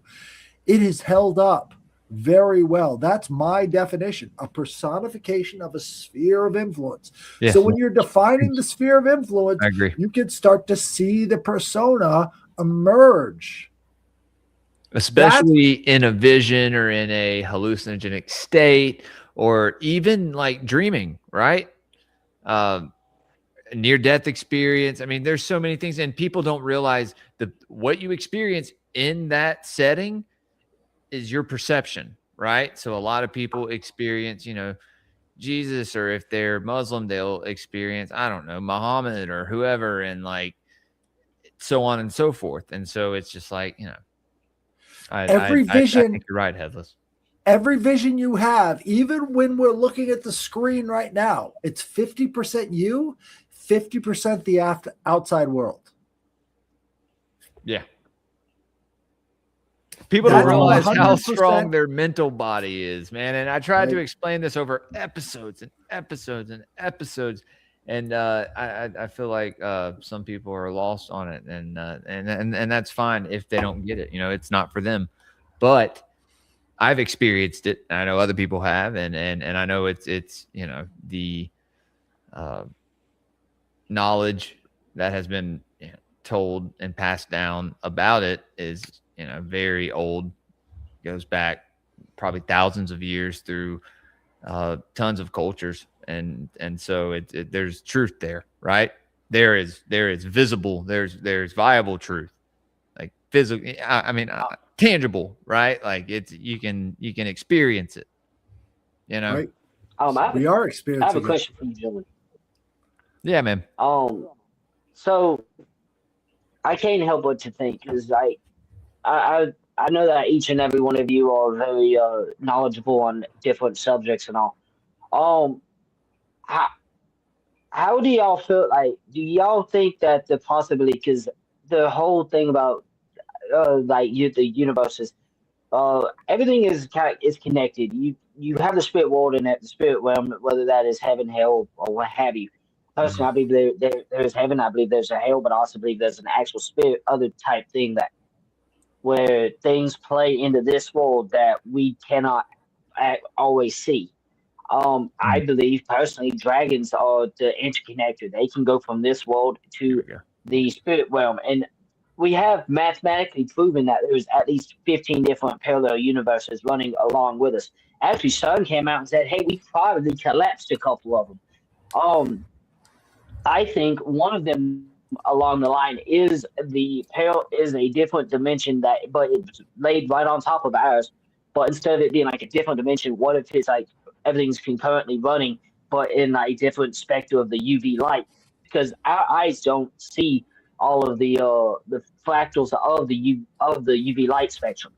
But what if not only that, they actually exist because we see in a certain thing, we exist in one plane because they can intermingle because they're reptiles and everything, and they're allegedly gods and everything. They are of the spirit realm. They can go to and fro. A lot like how a lot of people think Bigfoot is interdimensional. I did a show with the Big Grambowski. Yeah, and we had a guest on there that talked that Bigfoot was interdimensional. Me and my cousin personally think that he's an ape of great intelligence, not really an interdimensional being. How do y'all feel about dragons? What do I think about dragons?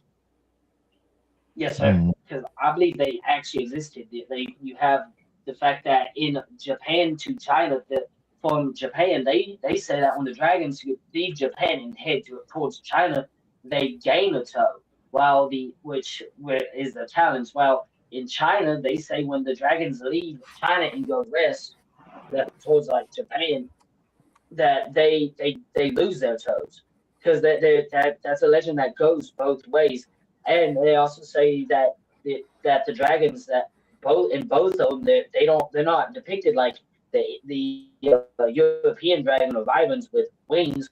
They're depicted as long snakes with furry heads, which is a lot similar to the Mesoamerican dragon god Quetzalcoatl. You see how different cultures that had no interplay with each other for the most part were depicting the same animal and worshiping them as gods and spiritual beings. So I think do you want to get my Yeah, let's hear it, Headless. Okay, so where is the dragon part of your brain? I was gonna bring up there is a dragon part in your brain. Right. So we're talking about the part is that the brain stem back here. It's like right where it touches your skull, and it produces that sort of reptilian brain. What does it govern? The basic functions of breathing and eating and all of these things that are, automatic, right? So if you think about the dragons as being sort of an automatic force in the universe, that actually applies to your own brain stem, which governs the autonomic surfaces of your body, right? Heartbeat, all the rest of the stuff that is regulated by that reptilian part of your brain. It's not a higher thinking function, which would include a lot more mammalian sort of ideas. But if you want to universalize that, it would make sense that there's something connected to the spirit world in our basic functioning as humans, right? The breath we breathe, the muscle contractions that we don't fully control. There is the idea that the dragon is in us at a primordial level. And so for me, the idea of the dragon is also ubiquitous. It's the drive to continue living in any way, shape, or form that is necessary. Yeah, I would I just want to piggyback a little off the Headless. Yeah, I do think I guess it's quite possible there was dragons, but I do wonder this could explain all right, if the dragons were real, like you're saying, people at different parts of the world could see it.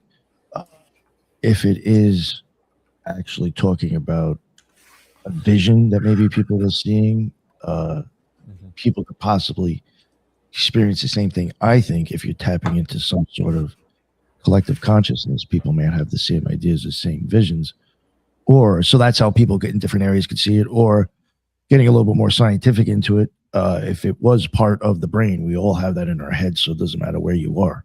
If you cut somebody's head open, you're going to see it regardless of what country you're in.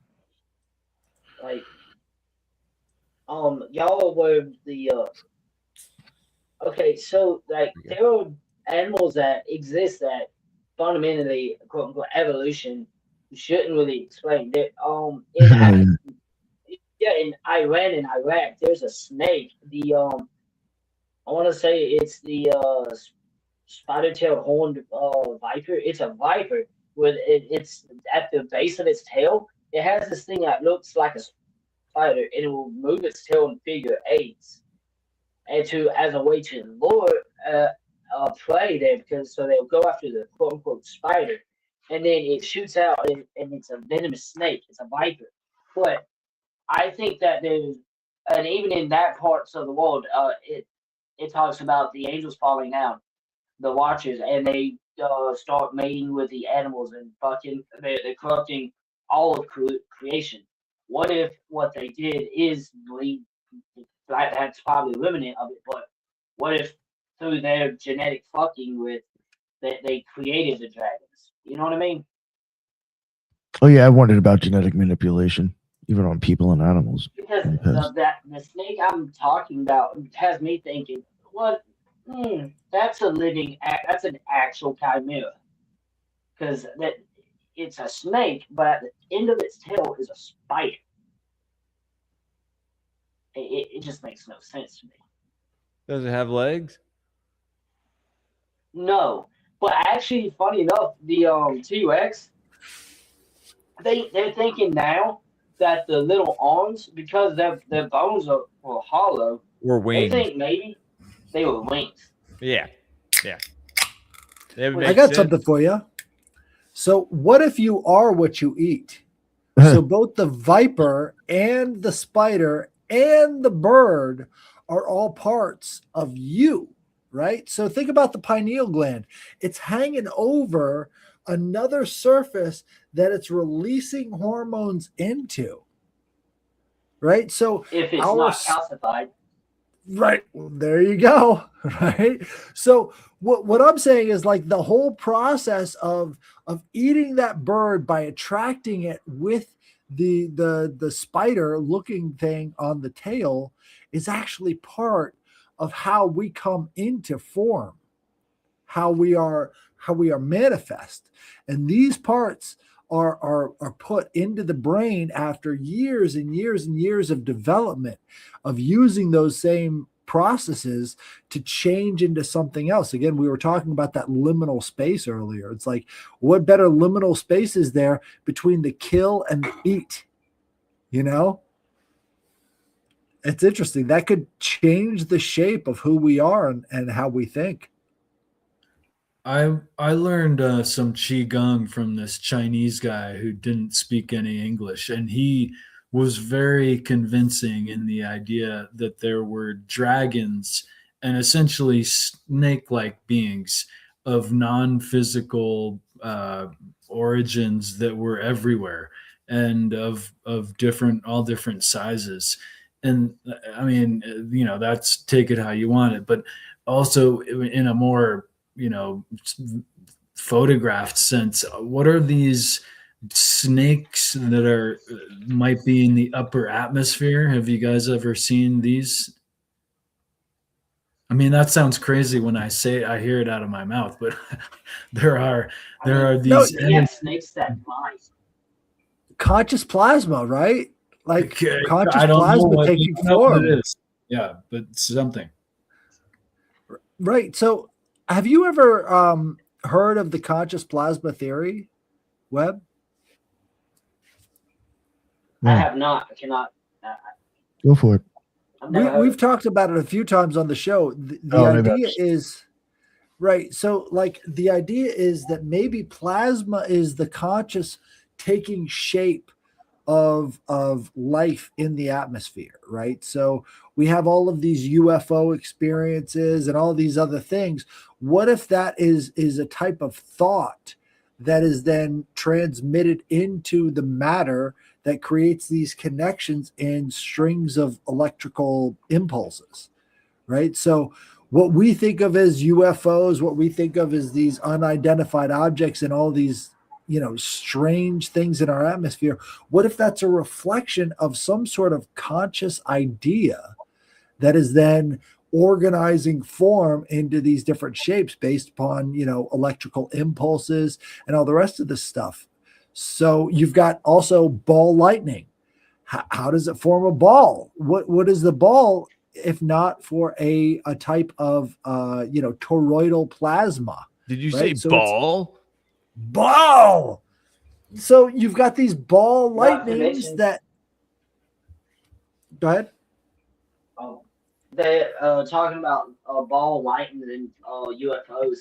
Have y'all heard of the Foo Fighters from World War II? Not the band that came from Nirvana, but the actual the quote unquote original UAP from the 40s, which the pilots were like, "Hey, these things are happening," and the Army Air Corps officers like, "Yeah, we know they're happening. Don't worry about it. Just don't shoot at them." But like they were outrunning our P1, I want to say it's P-51 Mustangs. They're outrunning them. They're outrunning the twin fucking engine interceptors. Like they were outrunning our fastest planes at that point in time. Which funny enough, I did an episode about a UFO crash in the 1890s. So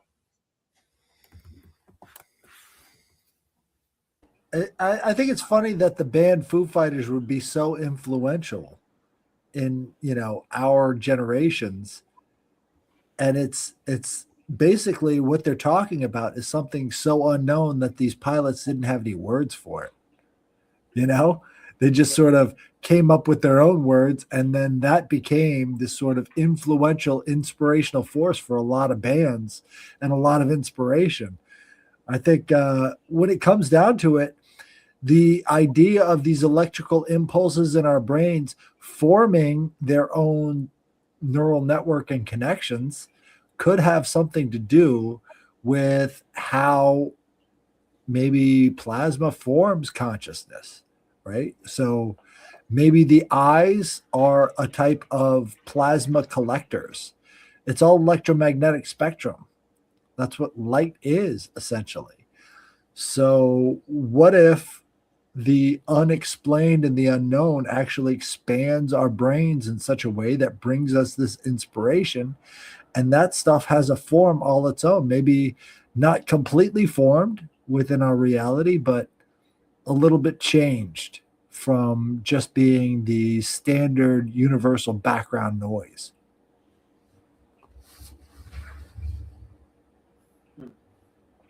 that's awesome. But again, gentlemen, it's been an honor meeting y'all, having these conversations. I want to talk about Godzilla in those terms, right? Because this is connected to the rivers of Japan, which have a lot of electrical potential, right? I mean, you can find all of these river spirits all over the world. What if they're tapping into something that is exactly. So it brings us back to that basic cosmology. Is it the earth and the sky, or is it this primordial chaotic water, which are all electrically based? What's beyond the sky? Well, the firmament is said to separate the waters from above from the waters below. Which I think when God did the flood, he busted to open the firmament. The ocean, the waters above came crashing down. That's why it rained for 40 days and 40 nights. And that's why we have the quote unquote ozone layer now. I believe that's the whole where God said, you know what? Y'all are in a snow globe, fuck y'all. To whack. Y'all should have listened. And that's how we have the ozone layer. In my personal thought. Have you ever heard of Deucalion and Pyrrha? Negative, Ghost Rider. Deucalion and Pyrrha is the Greek form of the Noah myth. And so Deucalion and Pyrrha, Gilgamesh. It's very similar. They took a lot from Gilgamesh. I was actually reading tonight about Lucifer. Lucifer is an interesting concept that came out of the Mesopotamian. Originally, the Greek thought was that the star of the morning and the star of the evening, the Hesperides and the Eosphorus were two different stars, right? So what it turns out is that Venus will appear in the sky in the evening 1/3 of the year, and the star of the morning will appear in the sky during 1/3 of the year during the morning. So Eosphorus and Hesperides were the same star, and they took that from the Mesopotamian astronomers and incorporated that in their own myths. So the star of the morning and the star of the evening are the same star, and they understood that in a way where they were trying to mythologize and personify these forces. So Lucifer, being the star of the morning, is the same Venus as the one that shows up later on as the star of the evening. So that's a interesting connection, because it gets demonized as this force. But if you think about the star of the morning, it shows up before the sunrise, and it gets brighter and brighter before the sun completely comes up. But once the sun completely comes up, it disappears. That's why they called it Eosphorus, the son of the morning star. And even Jesus is called the son of the morning star in the New Testament. He calls himself the morning star. Yeah. Right. So what are we supposed to take from these myths, if not for understanding there is a link to the heavens? And if you think about the heavens, in outer space, plasma is self-organizing, right? So all of these stars, all of these planets, all of this stuff, they self-organize based upon the electrical impulses in those energy clouds, just like atoms do with electron clouds that orbit the nucleus. So all of this stuff is as above, so below. And unless we have that perspective, we're not seeing everything for what it really is, I think. I agree. I mean, if you can't look at it esoterically, what are you doing? Right? What are you doing here? Because I mean, that's the only way to experience something, right? I mean, that's how you explain it. That's, besides the other way through just learning about it, right? I don't know. Personally, I think you gotta keep an open mind, because at least an open mind, that way you can get a new perspective and a new look, so you can better understand what the topic. You know what I mean? Like, right. If you just keep the same view and the same set of eyes or the angle of view on something, you'll never grow as a person. You'll never grow to a better understanding. Absolutely. Strings of fate. You're not living. Strings of fate. We're doomed to cyclicality if we can't expand our perspective. Our perspective is only 50% of the universe. The other 50% is the outside world. And if we can't identify and personify with that outside world, we cut ourselves off from growth and change. Right. And your spiritual path, a path is something that you walk and you traverse, and it goes through winds and turns and changes. And, and this is, I mean, I just don't understand people who can't recognize that, but they recognize the exoteric only. And it's just, I don't know. It's like recognizing something that's completely hollow, right? Basic term, right? Almost, or like, I don't know. I don't know how to put it. Nothing is hollow. Everything has depth. No spiritually hollow, dude. Right. Spiritually hollow. Yeah. Right. Excuse me. Starting with the Headless Giant, we'll work our way down. Tell them where they can catch you at again. You can find me at the Headless Giant on YouTube, on Twitter, on Instagram. And if you want, you can check me and Ethan out this Sunday. We're going to be doing another trialogue, whether or not Ricardo's there. We had a great time last Sunday. It was an awesome time. And we're going to be doing, I'm going to show up for Gods of the Morning Wood tomorrow. I don't know about you guys, but yeah, I'm going to be there. Yes, indeed. I'll definitely Ethan, you're invited as well, man. Fuck yeah, that shit was fun. I'll try to be there. Yep. It'll be a couple hours long. So, and if you have any strange occult / mystical stories, you could send them to the Headless Giant Podcast at gmail.com, and we will read those on Thursday. So get those emails in there. We love to syncretize in a way that is very fair to all parties. So check it out. Thank you. All right. You want me to go next there, Sam? Yes, sir. Up next is you, big dog. Yeah. The Occult Rejects. Yeah. One thing I do want to promote for tomorrow, I think 7:30. We got Richard Ruach coming on. He's a returning guest, and Colin Concrete coming on to talk about Fourth Way and Gurdjieff shit. So that should be interesting. Yeah. Dude. Rat. Check that out, Rat. Yeah. We got that. Pretty cool guys. They've been on separately, and they're all friends, so they were wanted to jump on the show together and talk some shit. So should be pretty interesting. So check that out. And the Occult Rejects and occultresearchinstitute.org. Check that all out. Thank you. All right. Got that link in the description on my channels as well. Occult Research Institute. Shouts out the Occult Rejects. Thank you guys for having me tonight. And Sam, I'm guessing this is going to be the first of many episodes. Hopefully that will catch each other on. It was good meeting you, man. It's also good seeing all my fellow rejects as well. Guys, find me on X at greypilledpod, Instagram greypilled_podcast, Rumble, YouTube. I think I may be past 1,000 by now. I don't know. Try to get me past there if I'm not. Spotify and Apple Podcasts, because they won't let me on Spreaker. And then you can go to patreon.com/greypilledpodcast, support the show.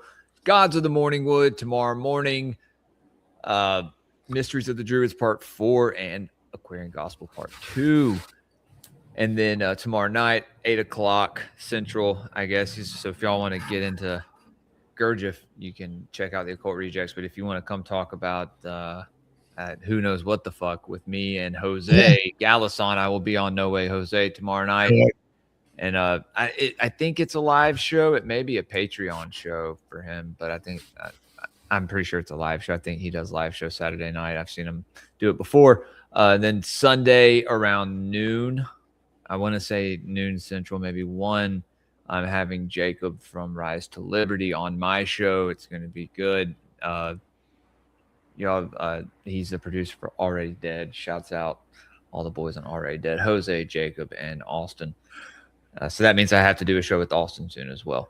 And then Sunday night, I believe at 6 Central, we are, I want to say 6 Central, I think, Nick. That may be 6 Eastern, I don't know. We are going on Divulgence. Me, yes, Headless, 6 p.m. EST. Maybe Brandon. I yes. think. I don't know. Yes. Yeah. You, Brandon, and Headless. Okay. So we're going to hang out with Brandon again. And it's my 3rd time on there. He keeps inviting me back. So thank you, Brandon. But guys, also, if you want to support the show and you want to get some cool threads, like this hoodie, I got another hoodie in there, some shirts. You'll see it throughout the weekend. Go to greypilled.printify.me. The shipping is a little but it's it's kind of worth it. I mean, I even pay it, so it's whatever. You gotta get it shipped to you. It is the cheaper shipping option. Actually, it may not be, so maybe I'll change it to you. I don't know. I'm trying to do a sale for the patrons as well. And Tierney mentioned movie earlier. I'm sorry I'm taking so long, guys. Tierney mentioned a movie earlier. Maybe not tonight. I know someone just said Holy Mountain. You want me to Holy Mountain you? That's a good movie. We could do it. Fucking great movie. I'd want to do it on a stream. That'd be cool. But I don't know. Maybe later tonight, you guys hop on the Discord if you have the link. If you're part of the Patreon, you probably have the link. I'll send it out in the chats as well. It sounds like a Saturday night movie to me, actually. Yeah, well, we'll probably stream it on my channel, but we get on Discord if I'm up late. And right now, you know, I'm about to go hang out with my kid for a little bit, probably till he passes out. But hell yeah, yeah. Thank you guys again. This was fun. I love shows like this. So more of this. I like it. Yeah, well, thank you so much, Sam. I appreciate you. That was awesome discussion, and guys, always great talking with you and seeing you. Ethan Indigo Smith on all the social media. I'm a writer, author, and several books out there on the Global Com. So yeah, easy to find, and yeah, see you Sunday, if not sooner. All right. So thank you all joining the Web of Mysteries, which shout out to everybody that came, and make sure you subscribe and follow these nice gentlemen. They were awesome.